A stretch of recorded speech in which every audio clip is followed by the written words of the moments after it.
Le nouveau Superman de James Gunn a intérêt de faire un carton monumental au box-office pour ne pas être un flop. Alors là, on a eu pas mal d'infos de la part de James Gunn, notamment sur la durée du film. Le film va durer 2h09, donc une durée plus que correcte. Alors certains auraient espéré 2h30. Je trouve que 2 heures, on est plutôt pas mal, pour un budget de 225 millions de dollars, hors bien sûr coût marketing. Pour que le film soit rentable, on nous annonce 500 à 550 millions de dollars au box-office, mais Warner espère et veut 700 millions de dollars au box-office pour être d'une part rentable et être un véritable succès. On nous annonce également au minimum une scène post-générique. Donc on doit en avoir deux, mais on est sûr d'en avoir une, sûr et certain, pour ce film.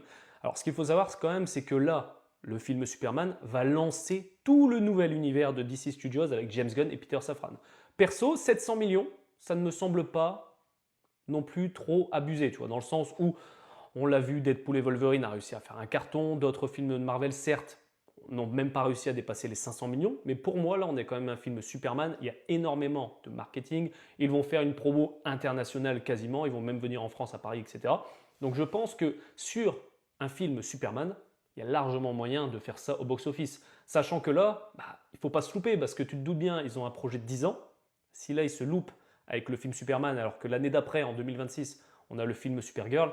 Si Superman ne fonctionne pas, Supergirl, ça risque d'être compliqué quand même. On a aussi la série Peacemaker, etc. Donc j'espère franchement que le film va cartonner. Perso, moi je te le dis, je l'attends de pied ferme. On a eu plein d'infos, que ce soit sur le film, on a énormément de promos. Tu peux suivre James Gunn sur les réseaux, il publie plein de choses. Ça donne envie, tu vois. On a Nathan Fillion, on a plein de choses qui sont mises en place. Le Lex Luthor a l'air vraiment dinguissime aussi, donc nous verrons bien ce que ça donne. Perso, j'y crois. Alors oui, ça reste quand même très risqué, sachant qu'on a des très très grosses sorties en juillet. On a quand même les 4 Fantastiques qui sortent, mais aussi Jurassic World. Donc ça va être un peu compliqué, tu vois, énormément de concurrence. J'espère vraiment que le film va dépasser les 700 millions et que ça va être un véritable carton. Sachant que les films de Snyder ont fait plutôt un bon score, mais on n'était pas non plus sur des cartons comme avait pu le faire Marvel à l'époque. Donc nous verrons bien ce que ça donne, mais je croise les doigts pour que ce film lance correctement la franchise DC Studios.